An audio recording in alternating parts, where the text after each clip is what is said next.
கொஞ்சம் பின்னாடி ஐயா ஐயா ராதாகிருஷ்ணன்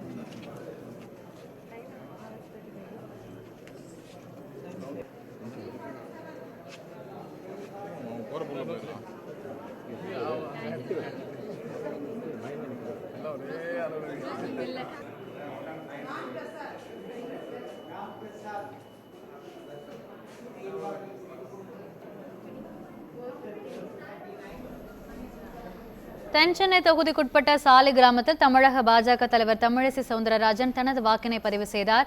கூடுதல் விவரங்களை செய்தியாளர் மாரியப்பனிடம் கேட்கலாம். மாரியப்பன், இது குறித்து கூடுதல் விவரங்களை பதிவு செய்யுங்க. அங்குள்ள தற்போதைய நிலவரம் என்ன?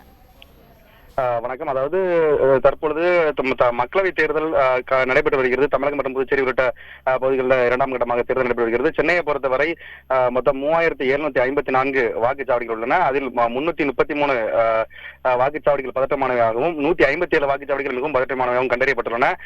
தற்பொழுது நாம் இருக்கக்கூடிய அந்த தென் சென்னை நாடாளுமன்ற தொகுதிக்கு உட்பட்ட சென்னை சாலை கிராமத்தில் இருக்கக்கூடிய அந்த காவேரி பள்ளியில் தான் தமிழக பாஜக தலைவர் தமிழிசை சவுந்தரராஜன் வாக்களித்தார்.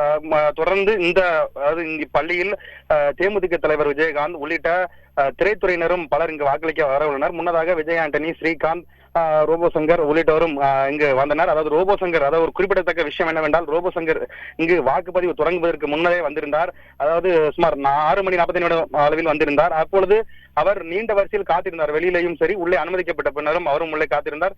பின்னர் அவர்களை அங்கு அலைக்கழிப்பதாகவும், அதாவது பூத் ஸ்லிப் என்று சொல்லக்கூடிய அந்த சீட்டு இல்லை என்றதால் அவர் அலைக்கழிக்கப்படுவதாக கூறிவிட்டு இங்கிருந்து சென்று விட்டார். தொடர்ந்து பிரபலங்கள் இங்கு வந்து கொண்டிருக்கின்றனர். ஏனென்றால் இது வடபழனி ஒரு திரைத்துறை சார்ந்தவர்கள் அதிகம் இருக்கக்கூடிய பகுதி என்பதால் இங்கு திரைத்துறை சார்ந்தவர்கள் அதிக அளவில் வந்து கொண்டிருக்கின்றனர். தொடர்ந்து வாக்குப்பதிவானது அமைதியான முறையில் நடைபெற்று வருகிறது. பலத்த போலீஸ் பாதுகாப்பும் போடப்பட்டிருக்கிறது. இங்கு வந்த அனைவருமே ஏற்பாடுகள் சிறப்பாக செய்யப்பட்டுள்ளன. அதாவது முதியவர்கள் மற்றும் கர்ப்பிணி பெண்கள், வயதானவர்களுக்காக இங்க ஏற்பாடுகள் சிறப்பாக செய்யப்பட்டுள்ளன. சாய்தள ஏற்பாடுகளும் சக்கர நாற்காலியும் அமைக்கப்பட்டிருக்கிறது என்ற தகவலையும் தெரிவித்திருக்கிறார்கள்.